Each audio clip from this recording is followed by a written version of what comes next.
Hey, welcome back. My name is Chad. This video we're going to talk about my PRS match that I went to yesterday on Sunday, April 14th. So this was my 8th match, and if you've been following along, you know my goal has been to try and get progressively better and identify what I do the worst at each match and try to get better at that between the monthly matches.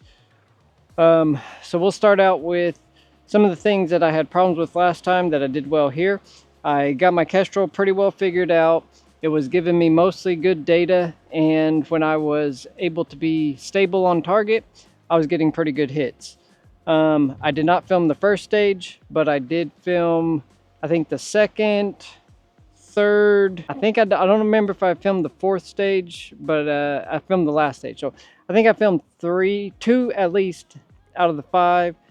I'll cut that in intermittently so you can see that. And then afterwards, I also filmed some practice that I did there when I realized something that I did rather wrong on one of the stages that I did poorly on. So this one was only 5 stages. Each one was 10 shots. So maximum score of 50.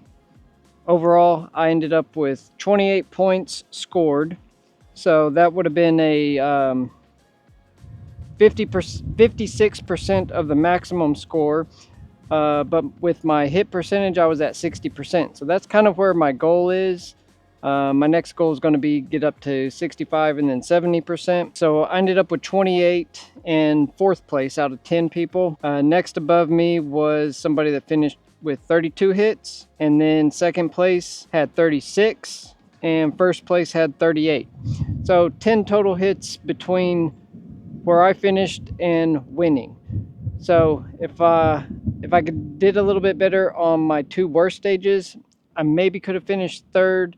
Maybe 2nd would have been pushing it for me at this one, but there's definitely a good chance I could have ended up 3rd if I did a little bit better on at least one of the 2 stages I scored poorly on. Okay, so to get it started, our first stage was a troop line. So we had targets at 5, 6, 7, 820, and 1120.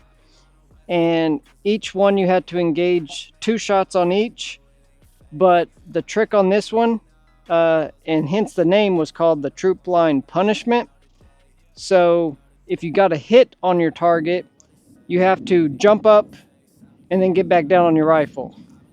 So first person went, and he missed a couple, got a few hits, 3 or 4 I think, and so he had to stand up in whenever he got a hit. I get on there. I had not warmed up at all. I went cold bore for the first shot of the day, and I was down on it, and they called time, and ding, I hit the target. So I have to stand up and then get back down, close bolt, re-engage, and I hit it again. So then I'm up and back down. Then I've got to adjust scope, find the next target, engage it. I ended up hitting every single shot that I took on that stage, which was really good for the first 2 targets. By the 3rd target, I was getting winded. By the 4th target, my arms were getting tired. I was trying to push up off the ground, and I ran out of time for the last target of it, but I got 8 out of 8. I went every shot I took, I got to hit that stage. I was super happy. I was also super tired, but that went really well. I thought the day was off to a good start, and I was feeling pretty confident. Yeah, looking over the other scores, me and the guy that got first were the only ones who scored 8 on that stage.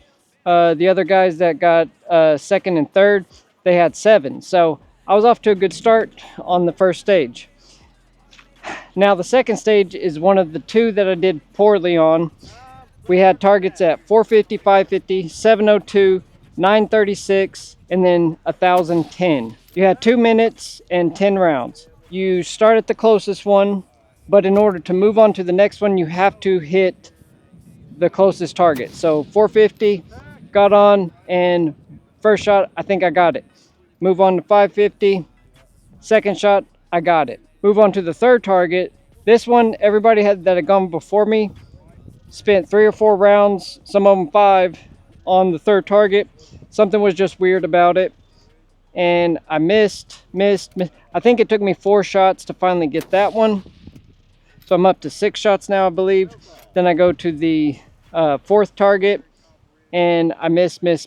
So I think one more shot I would have had it. I finally saw my my miss on the last target, and I could have adjusted. I think I would have got it with one more shot, but I ran out of rounds. So out of the possible 10, I only scored 3 on that one of my worst ones. I think that my wind estimation was wrong. It was kind of like what it's doing right now around me. It'd be kind of calm in a 6 to 8 mile an hour wind, and then it'd push up to like a 12 to 15 mile an hour wind, and then drop back down.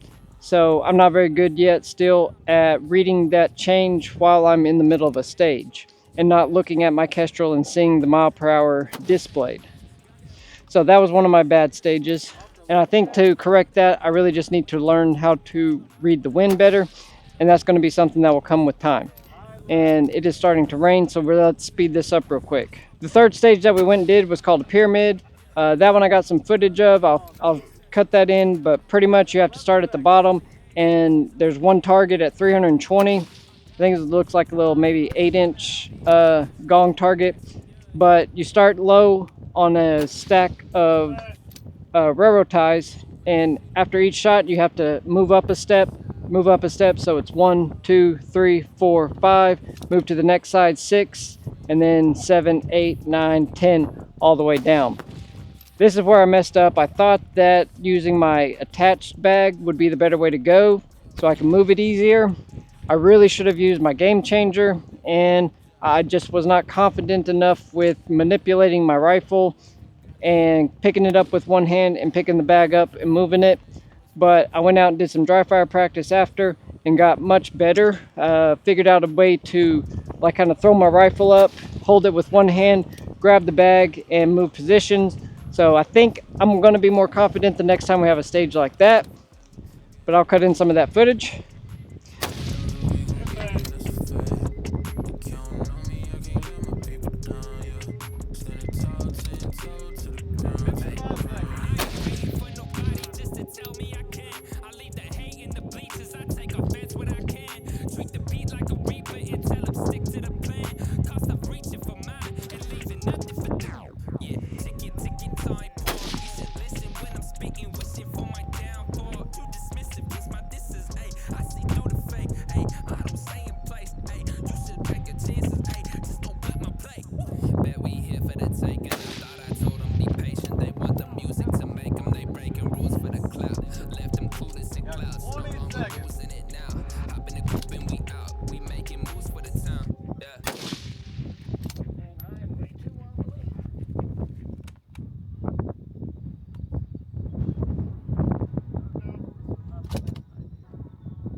I'm not going to get down in the dirt right now, but we'll just say, boom, broke that shot. And then the trick is I've got to learn how to do better at getting up and like lifting my rifle, moving the bag, and then resetting. So here we go. We're just dry fire practicing this. And that's definitely more stable. Okay.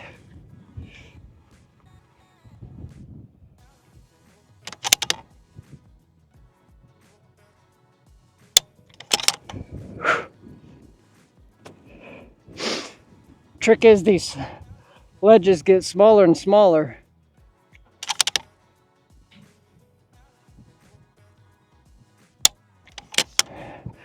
That one might have missed.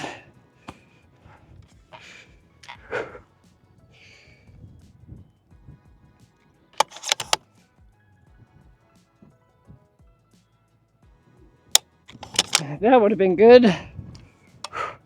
Okay, so I think that's what I need to do.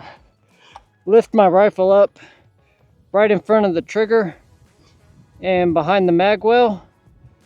And that seems to be giving me a more stable weight to grab and pick up. And then I can set the bag down, plop down in place here.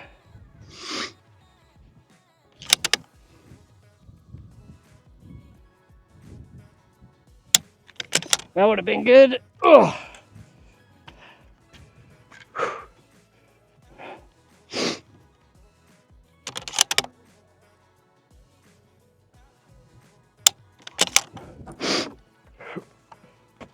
Ugh.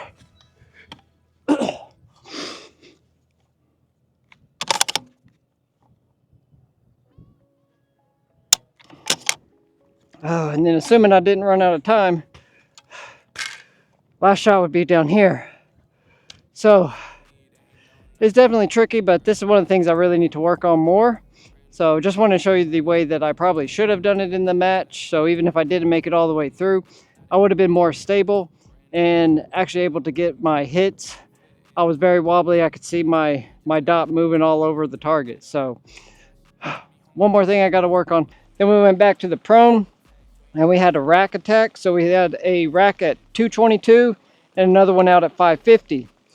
222, you engage that one first, you hit the little one, or you hit the bigger one, you go to the 550, hit the biggest one there, come back to the 222, hit the smaller one, then go back to the next smaller one at the 550, and then there was only 2 targets at the 222, so then you just kept moving down, and I believe the smallest one at the 550 rack was either a 2 or 3 inch little circle, and I think I might have been the first or second one that got a hit on that, but I hit that little guy twice, so I ended up with 7 out of the maximum 10. So I was really pleased with that stage. So me and one other person got 7. The next best ones were like 5 and 4. So that was one of my stages that really stepped me up and let me get a good finish. Then the last stage we went over, there was a culvert, and it is set up where you've got a target at 747. You got to engage it 3 times. And then a pretty significant shift over to a 540 yard IPSC, like a quarter IPSC, it's pretty small. And then you got to shift way over here to the car target that's at 340, and the last 4 shots are there. So it's 1, 2, 3, 1, 2, 3, 1, 2, 3, 4. But it's a lot of moving in drastic positions. I did set up my camera, so I should have footage of that. But I ended up scoring 7 out of the 10 there. And as you can probably hear, it is starting to actually rain, and that was not expected, so we're going to finish this video up. Thankfully it's light this time, a little bit easier to see. I think you missed left, where I saw Jip Rock pop up at. And back.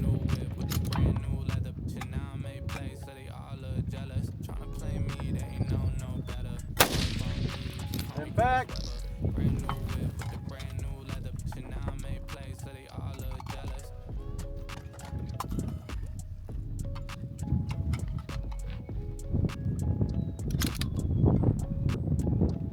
1 minute.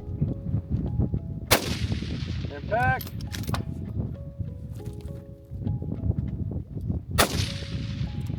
Off the right edge. And back.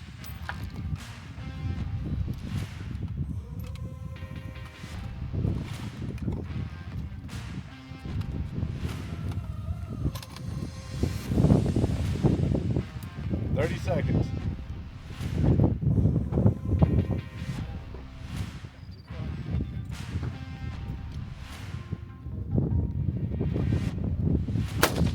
And back.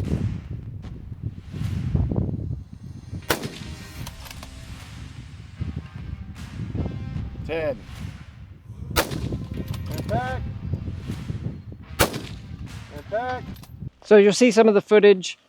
I tried to get what I could. I, of course, filmed 2 of the worst stages that I did. And, you know, you see how I went back and did some dry fire practice to try and rectify one of the problems that I identified immediately, which was me using the wrong kind of gear, just not being confident enough with the other type of bag. So, like I said, the next big thing I need to work on is positional and reading the wind on the fly, like as the stage is progressing, being able to feel and hear the wind changing speed and knowing how to correct for that. That's going to be the hardest thing for me to learn, but I should be able to get there. One of the cool things on this one is the local firearm shop They donated a couple things for prizes. The two kind of big prizes, I already had both of those, so I didn't want to take them if anybody else needed them. But I ended up with, a cool little tumbler mug and a t-shirt. So AEC Outdoors, that's our local gun shop, and they're pretty cool guys. Obviously, big shout out to them for providing some prizes for this event. So I'm super pumped about that. And I'm pumped that I finished high enough in the finish or in the standing at the end of the match to be able to score something.